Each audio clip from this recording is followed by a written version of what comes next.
പ്രിയപ്പെട്ട മനഃശാസ്ത്ര ഡോക്ടർക്ക് എനിക്കൊരു പിടിയും കിട്ടുന്നില്ല സാർ. ദയവ് ചെയ്ത് എത്രയും പെട്ടെന്ന് സ്ത്രീകളുടെ മനഃശാസ്ത്രത്തെപ്പറ്റി വാരികയിൽ എഴുതൂ. കാരണം എൻ്റെ വിവാഹം നിശ്ചയിച്ചിരിക്കുകയാണ്. ഭാര്യയാകാൻ പോകുന്ന പെൺകുട്ടി അതിസുന്ദരിയാണ് ഡോക്ടർ. എനിക്ക് അർഹതയില്ലാത്തൊരു കുട്ടിയെയാണോ ഞാൻ കെട്ടാൻ പോകുന്നത് എന്ന ചിന്ത എന്നെ വല്ലാതെ അലട്ടുകയാണ് സാർ. പല പല ഘട്ടങ്ങളിൽ ഡോക്ടർ വാരികയിലൂടെ തന്നിട്ടുള്ള വിലപ്പെട്ട ഉപദേശങ്ങൾക്കനുസരിച്ചാണ് ഞാൻ ജീവിച്ചിട്ടുള്ളത്. എല്ലാറ്റിനും നന്ദി. ആദ്യമായി ഞാൻ ഡോക്ടറോട് ഒരു നഗ്ന സത്യം തുറന്നു പറയട്ടെ. ഞാനൊരു സുന്ദരനേ അല്ല ഡോക്ടർ. കറുത്തിട്ടാണ്. ഉയരവും വളരെ കമ്മിയാണ്. അതുകൊണ്ട് ഭാര്യയാകാൻ പോകുന്ന ഈ സുന്ദരിയെ മനഃശാസ്ത്രപരമായ ഒരു സമീപനത്തിലൂടെ മാത്രമേ കീഴ്പ്പെടുത്താൻ പറ്റൂ. അവളുടെ ഹൃദയത്തിലൊരു സ്ഥാനം നേടാൻ പറ്റൂ. ആദ്യ രാത്രിയിൽ തന്നെ എനിക്കത് സാധിക്കണം. എല്ലാ മാർഗങ്ങളും ഉപദേശിക്കാൻ അപേക്ഷ. കള്ളുകുടിയും പുകവലിയുമില്ലാത്തവൻ, സമ്പാദ്യശീലമുള്ളവൻ. എൻ്റെ ഈ പ്രത്യേകതകളാണ് ആ കുട്ടിയുടെ വീട്ടുകാരെ ആകർഷിച്ചിരിക്കുന്നതെന്ന് തോന്നുന്നു. അല്ലാതെ എന്നെ ഇഷ്ടപ്പെടാൻ മറ്റൊരു കാരണവും ഞാൻ കാണുന്നില്ല.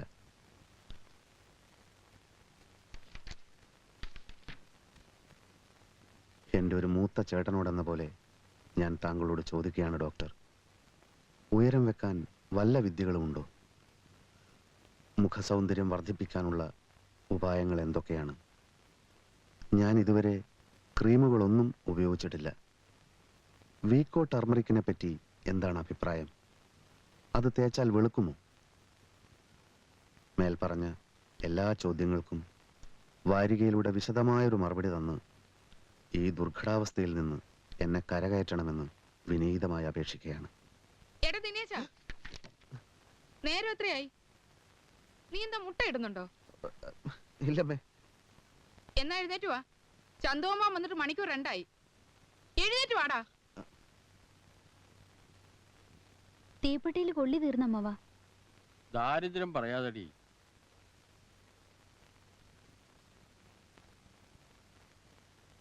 എന്താടോ ഒരു തീപ്പെട്ടി വാങ്ങിക്കൊണ്ടുവരാൻ പോലും ഇവിടെ ആളില്ലേ?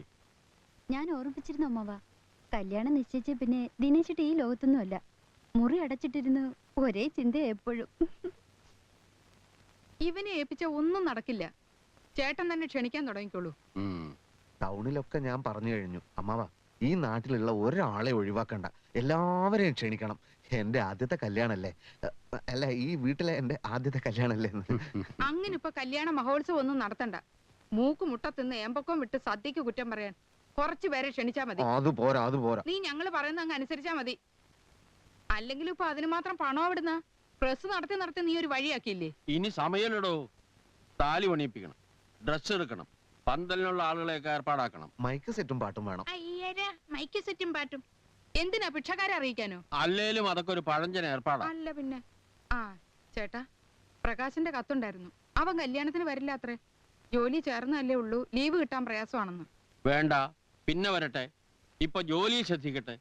എന്നാലും സ്വന്തം ചേട്ടന്റെ കല്യാണത്തിന് വരില്ല എന്ന് വെച്ചാല് എന്താ കുഴപ്പം? അല്ല എന്നാലും ജോലി അതിരിക്കട്ടെ. കല്യാണ കത്തിദേവരെ അടിച്ചു തീർന്നില്ലേ? പ്രസ്സിൽ തിരക്കായിരുന്നു, ഇന്ന് അടി തുടങ്ങും. ഇനി സമയമില്ലടോ. ആ കത്തിൽ എന്റെ പേര് വെച്ചിട്ടുണ്ടല്ലോ. തളത്തിൽ ചന്തുനായരുടെ അനന്തരവനുമായ ദിനേശന്റെ വിവാഹം. അത് വെച്ച് വെച്ച് വെച്ച് അത് വേണം, അത് വേണം. എടാ നീ ഒന്ന് പോയി കുളിച്ചേ, വേഗം ചെല്ല്.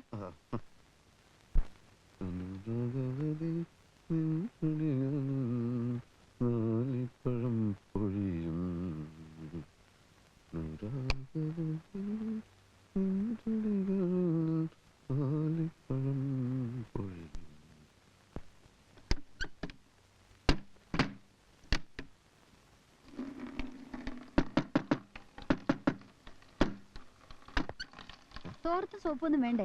ഞാൻ മറന്നു. ആ പിന്നെ അമ്മയുടെ അമ്മാവന്റെ മുമ്പിൽ വെച്ചുള്ള നിന്റെ സംസാരം എനിക്ക് തീരെ ഇഷ്ടായില്ല. ഒരു മൂത്ത സഹോദരനോട് ഇങ്ങനെയാണോ പെരുമാറുന്നത്? സത്യം മാത്രല്ലേ പറഞ്ഞുള്ളൂ. എന്തിനാ ഇത്ര വെപ്രാളം പരിവശമൊക്കെ?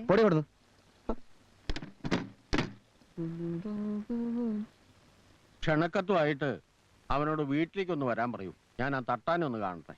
ആ ചേട്ടാ, ദിനേശന്റെ കാര്യം ചേട്ടൻ അറിയാവല്ലോ. വിഡ്ഢിത്തങ്ങളെ കാണിക്കൂ. എല്ലാ കാര്യവും നല്ലപോലെ ഒന്ന് ഉപദേശിച്ചു കൊടുക്കണം.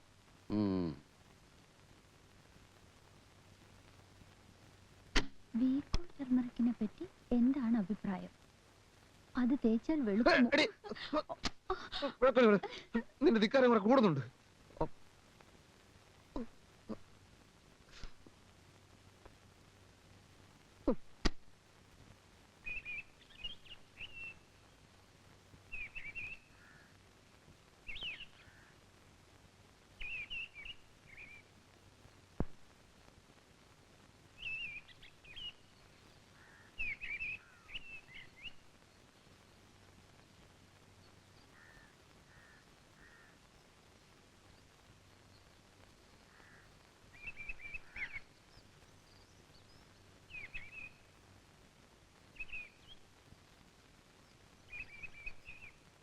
പേ റിവിഷന്റെ കാര്യമേ റിപ്പോർട്ടിൽ പറയുന്നില്ല. നമ്മുടെ ഒന്നും ഫിക്സേഷൻ തന്നെ ശരിയായിട്ടില്ല, പിന്നല്ലേ റിവിഷൻ? ഫയൽ ഫോർവേഡ് ചെയ്തിട്ടുണ്ടല്ലോ. GACD 17/89 date 12/189. അത് അറിയേഴ്സിന്റെ ഫയലാ. പറഞ്ഞതുപോലെ അരിയേഴ്സും ഉണ്ടല്ലോ. ആ അരിയേഴ്സ് എന്ന് കേട്ടപ്പോഴാ ഓർത്തത്. അരി തീർന്നു കേട്ടോ. നമ്മുടെ എക്കോണമി ആകെ തകിടം മറിഞ്ഞിരിക്കുകയാണ്. എൻസും മീൻസും സൗത്ത് പോൾ നോർത്ത് പോൾ. പോട്ടെ, ഒരുപാട് ടൈപ്പ് ചെയ്യാണ്ട്. ശരി, അവരുടെ മുമ്പ് വെച്ചാണോ അരി തീർന്ന കാര്യം പറയേണ്ടത്? അരി തീർന്ന പിന്നെ പറയണ്ടേ? കുറച്ചു ദിവസമായി ഞാനിത് കാണാൻ തുടങ്ങിയിട്ട്. ഏ? നിങ്ങൾ ബാച്ചിലേഴ്സ് മാത്രമല്ല, ഞങ്ങൾ കുറച്ച് ഫാമിലീസും ഈ ഏരിയയിൽ താമസം ഉണ്ടെന്നുള്ള ഓർമ്മ വേണം. മനസ്സിലായില്ല. സ്ത്രീകൾക്ക് ഇതിൽ വഴി നടക്കണ്ടേ? അവരെ കമന്റ് അടിക്കുക, കണ്ണിറുക്കി കാണിക്കുക, വശീകരിക്കാൻ ശ്രമിക്കുക. മനുഷ്യന്മാരായാലും കുറച്ച് സദാചാര ബോധമൊക്കെ വേണം. ഇയാൾ എന്തോ ഈ പുലമ്പന്ന്? ഈ നാട്ടിലെ സ്ത്രീകളുടെ ഉത്തരവാദിത്വം മുഴുവൻ താൻ ഏറ്റെടുത്തിരിക്കുകയാണോ? എനിക്കൊരു മനസാക്ഷിയുണ്ട്, അതുകൊണ്ടൊന്ന് ഉപദേശിച്ചതാണ്. നിങ്ങൾ നല്ലവരായി ജീവിക്കണം, ചീത്ത മാർഗത്തിലൂടെ സഞ്ചരിക്കരുത്. എല്ലാ ഭാരതീയരും നമ്മുടെ സഹോദരി സഹോദരന്മാരാണ്. വരട്ടെ.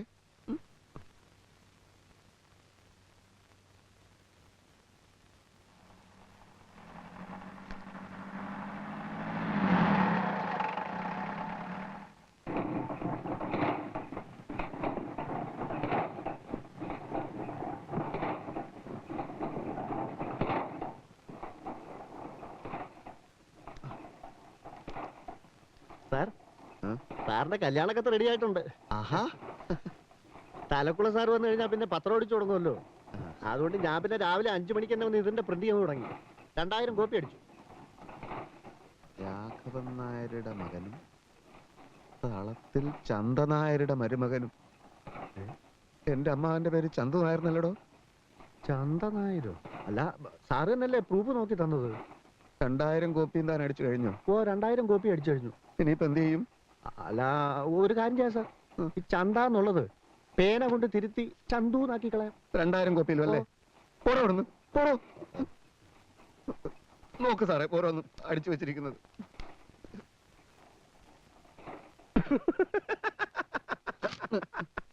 ഇതൊക്കെ അവനവന് പറ്റുമ്പോഴേ പഠിക്കൂ. അക്ഷരാഭ്യാസം ഇല്ലാത്തവനൊക്കെ പിടിച്ചിട്ട് കമ്പോസിറ്റർ ആക്കിയതിന്റെ ഫലേ ഞാനും എന്റെ പത്രം അനുഭവിച്ചുകൊണ്ടിരിക്കുക. സാറിന്റെ പത്രം ഈ പ്രസ്സിൽ അടിക്കണമെന്ന് ഞാൻ നിർബന്ധിച്ചിട്ടില്ലല്ലോ. വേറെ ഏതെങ്കിലും പ്രസ് കൊണ്ടുപോയി അടിച്ചോളൂ. ഇന്നലെ 8:30 മണിക്ക് കാശും കൊണ്ടുവരാമെന്ന് പറഞ്ഞ ആളല്ലേ? സാറിന് ഇവിടെ പ്രത്യേകം മേശയും കസേരയും തന്നതും ഇവിടെ പത്രം അടിക്കാൻ സമ്മതിച്ചൊക്കെ സാർ അച്ഛന്റെ പഴയ പരിചയക്കാരനാണെന്ന് വിചാരിച്ചിട്ടാ. അത് സാർ മുതലെടുക്കരുത്. സാറെന്താ ഇന്നലെ 8:30 മണിക്ക് വരാതിരുന്നത്?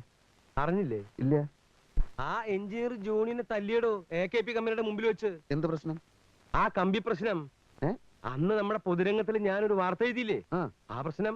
അതിനല്ലേ സാറിന് മുമ്പൊരിക്കൽ തല്ല് കിട്ടിയത്? അത് ചാക്കോ ഡോക്ടറെ പ്രശ്നം, വ്യാജ സർട്ടിഫിക്കറ്റിനെ പറ്റിയിട്ട്. ഓഹോ, എന്നിട്ട് എന്നെ അയാൾ തല്ലിയപ്പോ എനിക്ക് സഹിച്ചില്ല. ഞാനൊരു 5-6 ആളെയും കൂട്ടി തിരിച്ചു തല്ലാൻ പോയോ? ഇല്ല, നേരെ ബാറിൽ പോയി നന്നായിട്ട് കുടിച്ചു. നിങ്ങൾക്ക് ഓരോ ദിവസവും കുടിക്കാൻ കാശുമുണ്ട്, കാരണമുണ്ട്. ഇവിടെ പ്രസ് അന്നന്ന് മുങ്ങിക്കൊണ്ടിരിക്കുകയാണ്. പിന്നെ എന്റെ കല്യാണം നിശ്ചയിച്ചിരിക്കുന്നു.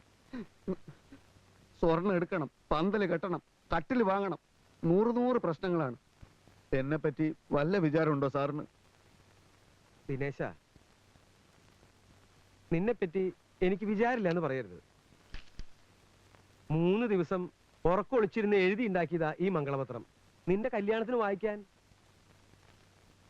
നവദമ്പതികളെ, ഇണക്കുരുവികളെ, ഈ സമ്മോഹനവേള അവിസ്മരണീയമാണ്. പ്രേമകുസുമങ്ങളെ, ജീവിതം ഒരു പനിനീർമെത്തയല്ല. മുന്നോട്ടുള്ള പ്രയാണത്തിൽ കാരമുള്ളുകളും കുപ്പിച്ചില്ലുകളും കണ്ടേക്കാം. തളരരുത്, തട്ടിമാറ്റി മുന്നേറുക ഇണക്കുരുവികളെ. സാന്ധ്യ സിന്ദൂരത്താൽ സുദീപ്തമാകുന്ന സ്നേഹത്തിന്റെ നെയ്ത്തിരി നാളങ്ങൾ പോലെ, മന്ദമാരുതന്റെ തലോടലിൽ ഇളകിയാടുന്ന പൂവല്ലി പോലെ, വെണ്ണിലാവിൽ ചാലിച്ചെഴുതിയ കവിത പോലെ നിങ്ങളുടെ ജീവിതം ഒരു നൂറ്റാണ്ട് കാലം ജ്വലിച്ചു നിൽക്കട്ടെ. ഒന്നും പറയാൻ പറ്റാത്തൊരു വലിയ സ്ഥിതിയാണ്. കഴിഞ്ഞാലും ഇതിനൊക്കെ മോശമായിരുന്നു. പെറ്റോണ്ട് വന്നിട്ടുണ്ട്. മുറുക്കണ്ടവർക്ക് മുറുക്കാം. മേടോപ്പാതി നമുക്ക് തുറന്നതല്ല. എന്തെങ്കിലും രണ്ട് മഴ കിട്ടിയില്ല എന്ന് വരട്ടെ, നമ്മുടെ കാര്യം ആകെ കശക. കഴിഞ്ഞ വർഷം തന്നെ ഇരട്ടിയാവും. ആ അങ്ങനെ തലക്കുളം സാറേ, ഞാൻ ഒരു സെക്കൻഡ്.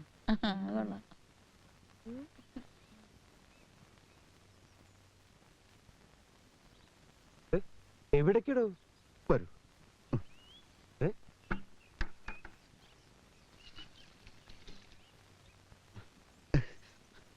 ആ ഡോക്ടർ എന്നെ ചതിച്ചു. സ്ത്രീകളുടെ മനഃശാസ്ത്രത്തെ പറ്റി കത്തയച്ചിട്ട് ഇതുവരെ ഒരു മറുപടിയും വന്നില്ല. എന്റെ മനസ്സ് കിടന്ന് പെടുകയാണ് സർ. ആദ്യ രാത്രിയിലേക്ക് കടക്കാൻ ഇനി ഇതാ ഏതാനും മണിക്കൂറുകൾ മാത്രം. ഈ രാത്രി പൊളിഞ്ഞാൽ എല്ലാം പൊളിഞ്ഞു. സാർ എന്നെ ഉപദേശിച്ചേ പറ്റൂ. പൊതുരംഗത്തിൽ ഞാൻ എഴുതാറുള്ള സുരഭി മോഹങ്ങൾ എന്ന നോവലൊന്ന് വായിച്ചോളൂ. ആദ്യ രാത്രി കലക്കാം. സർ, വായിച്ച് പഠിക്കാനൊന്നും ഇനി സമയമില്ല. ഒരു എഴുത്തുകാരൻ എന്ന് പറഞ്ഞാൽ മനുഷ്യ മനസ്സെടുത്ത് അമ്മാനമാടുന്നവൻ എന്നാണ് അർത്ഥം. എത്രയെത്ര സ്ത്രീ മനസ്സുകളെ ഞാൻ കീറി മുറിച്ചിരിക്കുന്നു. എന്റെ ഏതെങ്കിലും ഒരു സൃഷ്ടി തനിക്ക് വായിക്കായിരുന്നില്ലേ? അതൊക്കെ പിന്നെ വായിക്കാം. സാർ ഇത് പറ. പോട്ടെ, സാറിന്റെ ആദ്യ രാത്രി എങ്ങനെയായിരുന്നു? അത് ഒരുപാട് ടൈം എടുക്കും. പുതിയ ടൈപ്പിൽ പോരെ? പുതിയ ടൈപ്പ് എന്ന് വെച്ചാ? പുതിയ ടൈപ്പിൽ സംസാരം കുറയും, കൂടുതൽ ആക്ഷൻസ് ആയിരിക്കും. അത് പോരാ, സംസാരിച്ച് മയക്കാൻ പറ്റണം. ശരിയാക്കാം. ഞാൻ ചില ടെക്നിക്കുകൾ പറയാം. കിടമുറി എങ്ങനെയാ? പൂക്കളും മാലകളൊക്കെ ഉണ്ടല്ലോ. ഒന്നുമില്ല. അത് വേണം, പെട്ടെന്ന് അലങ്കരിക്കണം. എടോ, ഈ പൂവെന്ന് പറയുന്നത് പ്രേമത്തിന്റെ ഒരു സിമ്പിളാണ്. നീ ഒരു പൂവും കയ്യിലേന്തി ജനാല കമ്പികളിൽ പിടിച്ച് വിദൂരതയിലേക്ക് നോക്കി നിൽക്കണം. ജനലിലൂടെ വിദൂരത കിട്ടില്ല, അപ്പുറത്ത് മതിലാണ്. അപ്പൊ മതിലുമ നോക്കിയാ മതി. എന്തായാലും പുറത്തേക്ക് നോക്ക്. ഓ, കിടപ്പുമുറിയുടെ വാതിൽ ചാരിയിരിക്കണം, കുറ്റിയിടരുത്. അവൾ നമ്രമുഖിയായി വാതിൽ പാളികൾ തുറന്ന് ഒരു ഗ്ലാസ് പശുവും പാലുമായി മന്ദം മന്ദം കടന്നു വരും. നീ തിരിഞ്ഞു നോക്കാതെ പറയണം, വരൂ കുട്ടി, കടന്നു വരൂ. നമ്മുടെ നിർണായകമായ ആദ്യ രാത്രിയിലേക്ക് കടന്നു വരൂ. അവൾ വരും, പാൽ ഗ്ലാസ് നീട്ടും. ഗ്ലാസ് വാങ്ങുമ്പോൾ അവളുടെ വിരൽ തുമ്പുകളിൽ മൃദുവായിട്ടൊന്ന് സ്പർശിക്കണം. അത്ര പെട്ടെന്ന് സ്പർശനം വേണോ? അത്ര പെട്ടെന്ന് സ്പർശനം വേണ്ടി വരും. ഞാൻ പറയുന്നത് കേട്ടാ മതി. പാല് പാതി കുടിച്ച് അവൾക്ക് നീട്ടണം. അവൾ കുടിക്കട്ടെ. പിന്നെ ഗംഭീരമായിട്ടൊന്ന് പുകഴ്ത്തണം. ഈ സാരിയും ബ്ലൗസും കുട്ടിക്ക് എന്ത് നന്നായി ചേരുന്നു. കുട്ടി സുന്ദരി ആയതുകൊണ്ടാണ് ഇതിന്റെ നിറം ഇത്ര മനോഹരമായി തോന്നുന്നത്. പുകഴ്ത്തലിൽ വീഴാത്ത ഒരു സ്ത്രീയും ഇതുവരെ ഈ ലോകത്തിൽ ജനിച്ചിട്ടില്ല. അതുപോട്ടെ, നിനക്കൊരു പാട്ട് പാടാൻ പറ്റുമോ? പാടുകയും വരയ്ക്കുകയും ചെയ്യുന്ന ചില കോന്തന്മാരെ സ്ത്രീകൾ വല്ലാതെ കയറി അങ്ങ് പ്രേമിക്കും. എന്താ, പാടിക്കൂടെ? അത്യാവശ്യമാണെങ്കിൽ ആണ്. ഒരു സാമ്പിൾ നോക്കട്ടെ, പാട്. ഏതാ പാടണ്ടേ? ഏതെങ്കിലും ഒരെണ്ണം പാട്. ഒരു നല്ല പാട്ട് പാടല്ലേ? ആ. മറ്റൊരു സീതയെ കാട്ടിലെ കയക്കുന്നു ദുഷ്ടനാം ദൂർവിധി വീണ്ടും ഇതാ, ദുഷ്ടനാം ദൂർവിധി വീണ്ടും മറ്റൊരു സീത. നിർത്ത്. ആക്ഷനും അർത്ഥമൊക്കെ കൊള്ളാം, പക്ഷെ നീ പാടണ്ട. പാടുമെന്ന് പറഞ്ഞാ മതി. ചിത്രകാരനാണ്, കലാകാരനാണ് എന്നൊക്കെ തട്ടിയേക്ക്. പിന്നെ നീ നിന്റെ ഗുണഗണങ്ങളൊക്കെ പറ. പുകവലിക്കില്ല, മദ്യപിക്കില്ല, മതി, ഇത്രയും മതി. സക്സസ്. എനിക്കിതൊക്കെ ഒറ്റക്ക് പറയാൻ പറ്റുമോ? എനിക്കൊരു ധൈര്യം കിട്ടുന്നില്ല.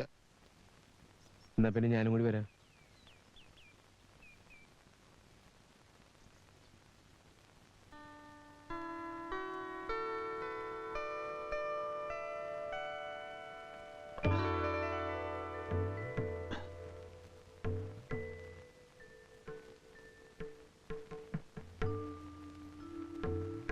ശോഭെ,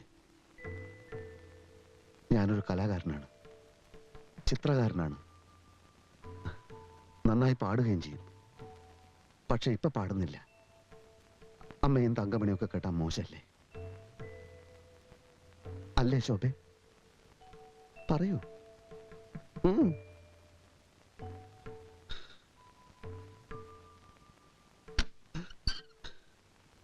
ഈശ്വര, അവൾ വന്നു കഴിഞ്ഞു.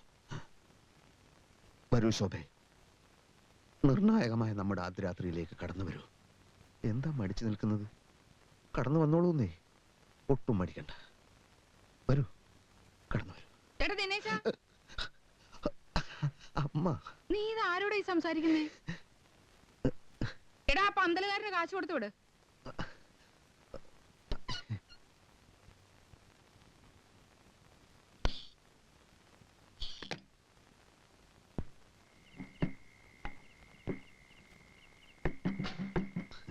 നിങ്ങൾ വെയിറ്റ് ചെയ്യുന്ന കാര്യം ഞാൻ അറിഞ്ഞില്ല കേട്ടോ. എത്രയാ? 250.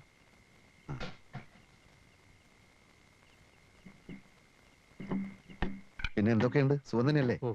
ഞാൻ കുറച്ച് തിരക്കിലാട്ടോ, പിന്നെ സംസാരിക്കാം. ആയിക്കോട്ടെ.